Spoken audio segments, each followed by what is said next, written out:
Em 1966, o Brasil já era bicampeão do mundo e chegava mais do que favorito para conquistar o tri. Mas o destaque dessa Copa acabou sendo outro, o trio de arbitragem, né? Só para variar um pouco. Ah, e um cachorro que acabou virando herói ao garantir que o troféu fosse entregue ao campeão dessa Copa. Fica aí que eu já vou te contar que cachorro e também que jogo foi esse.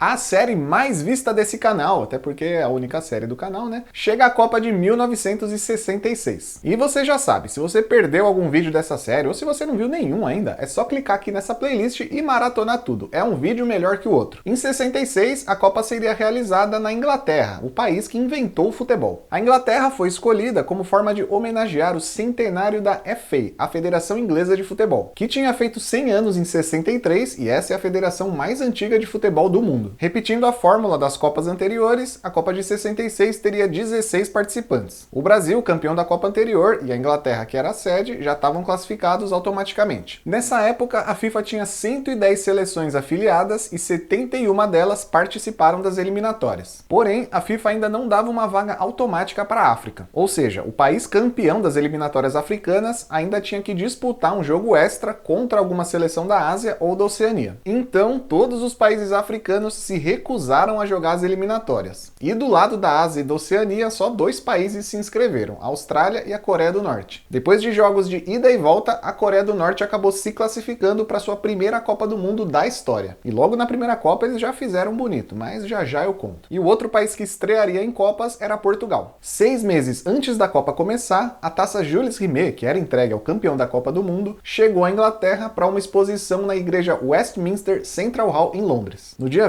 23 de março de 66, bandidos se aproveitaram da falta de segurança lá na igreja e acabaram roubando a taça, que era toda feita em ouro e pesava quase 4 quilos. Aí ficou todo mundo desesperado porque faltavam 4 meses para a Copa começar e não tinha a taça para entregar para o campeão. A polícia começou a fazer investigações, interrogatórios, começou a buscar a taça pela Inglaterra toda, até que os bandidos entraram em contato com a polícia pedindo 15 mil libras para devolver a taça. A polícia concordou em pagar o resgate e marcou um encontro com um representante dos bandidos chamado Edward Batchley. Mas nesse encontro o cara não levou a taça e ainda acabou sendo preso. Aí a polícia foi fazer um interrogatório com o Edward, mas acabou não descobrindo nada, assim, porque ele não tinha nenhuma informação para passar e era basicamente um laranja, ele nem fazia parte da quadrilha. Então, um senhor inglês chamado David Corbett passeava por uma rua do subúrbio inglês com o seu cachorro chamado Pickles. Se fala Pickles, mas se escreve Pickles. Eu vou falar no vídeo Pickles porque é mais legal. E nesse passeio, o Pickles acabou farejando um embrulho feito com folhas de jornal e que estava jogado ali num arbusto. O David pegou esse embrulho, rasgou um pedaço do jornal para ver o que tinha ali dentro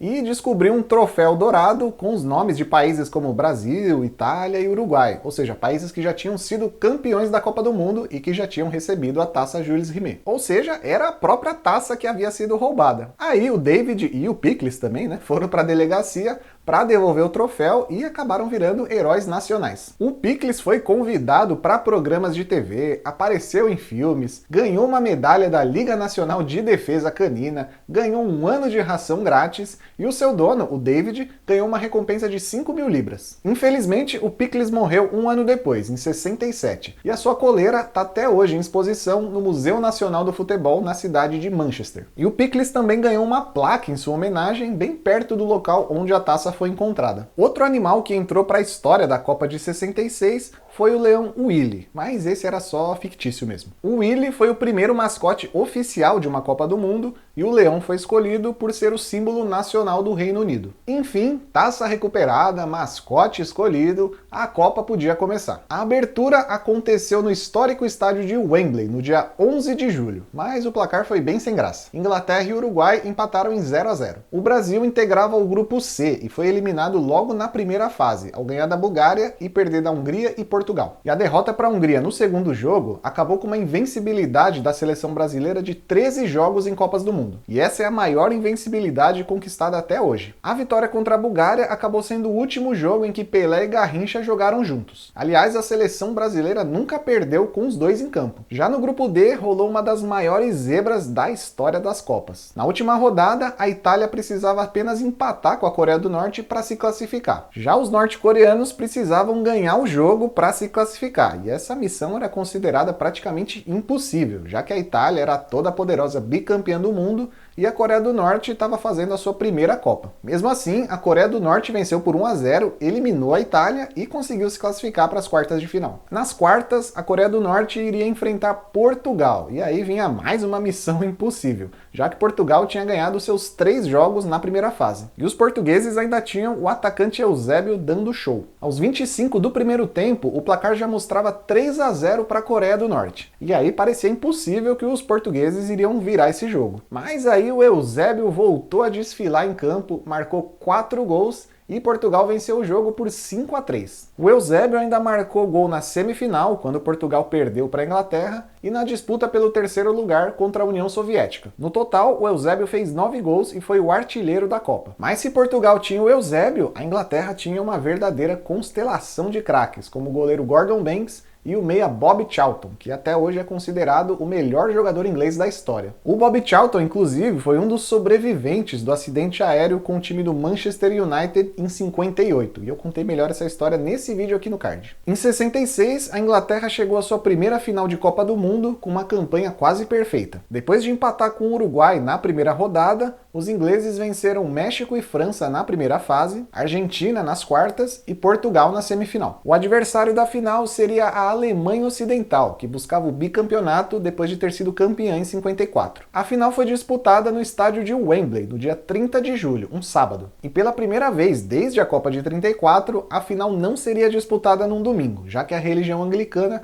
proibia eventos esportivos aos domingos. Então, nenhum jogo da Copa de 66 aconteceu num domingo. Nas arquibancadas do estádio de Wembley, quase 100 mil pessoas, incluindo a Rainha Elizabeth, assistiam à primeira final dos ingleses. Porém, quem abriu o placar logo aos 12 minutos foi a Alemanha, com o gol do Helmut Haller. A Inglaterra não demorou muito para reagir e empatou o jogo logo aos 18, com um gol de cabeça do Geoff Hurst. A partida foi para o intervalo com o placar marcando 1-1. E lá em 66, a FIFA ainda não considerava a disputa de pênaltis em seu regulamento. Então, se o jogo terminasse empatado, a gente teria uma prorrogação de mais 30 minutos e, persistindo o empate, um jogo extra teria que ser disputado. No segundo tempo, o placar permaneceu 1-1 até os 33 minutos, quando Martin Peters marcou o segundo gol da Inglaterra. Faltando pouco mais de 10 minutos para o jogo acabar, a galera na arquibancada já gritava "é campeão" ou "é champion". Mas aos 44 do segundo tempo, confusão na área, bate-rebate, e a bola sobra para o Wolfgang Weber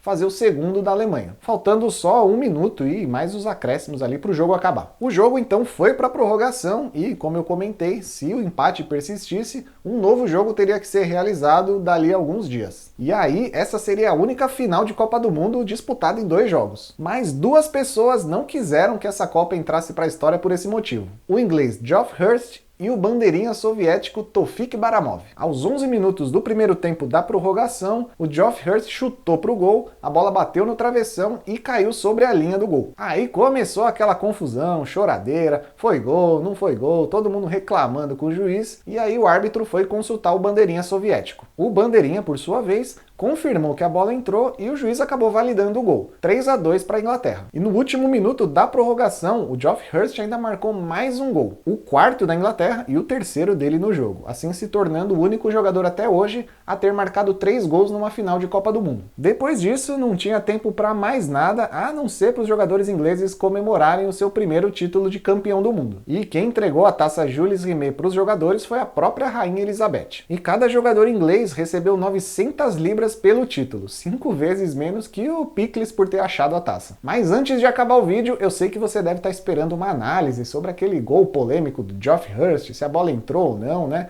Então vamos lá. Em 1995, 21 anos depois da final, engenheiros da Universidade de Oxford fizeram simulações num computador utilizando uma técnica chamada de geometria projetiva e comprovaram que por apenas 8 centímetros a bola não entrou e, portanto, o gol foi ilegal. Mas em 2016, 50 anos depois da final, uma reportagem do canal inglês Sky Sports recriou o lance em 3D, com uma tecnologia bem similar ao que a FIFA usa hoje no VAR, e comprovou que a bola entrou. Então, enfim, o gol foi legal. segundo essa reportagem do Sky Sports, né? Um estudo mostrou que a bola não entrou, outro estudo mostrou que a bola entrou, e até hoje a gente não faz a menor ideia se realmente foi gol ou não. Mas deixa aqui nos comentários a sua opinião. Foi ou não foi gol? Eu acho que não foi gol não, mas de qualquer forma a Inglaterra fez um gol ali no final da prorrogação, então o jogo teria acabado 3-2 e eles teriam sido campeões do mesmo jeito. Ah, aproveita que você já vai comentar aqui embaixo se você acha que foi gol ou não, e também deixa um like nesse vídeo se você gostou, né? E também pode deixar alguma sugestão de jogos históricos que você quer que eu conte aqui no canal. No próximo vídeo dessa série, a Copa mais divertida de todas, a Copa de 70 no México. Eu fico por aqui e até o próximo Que Jogo Foi Esse?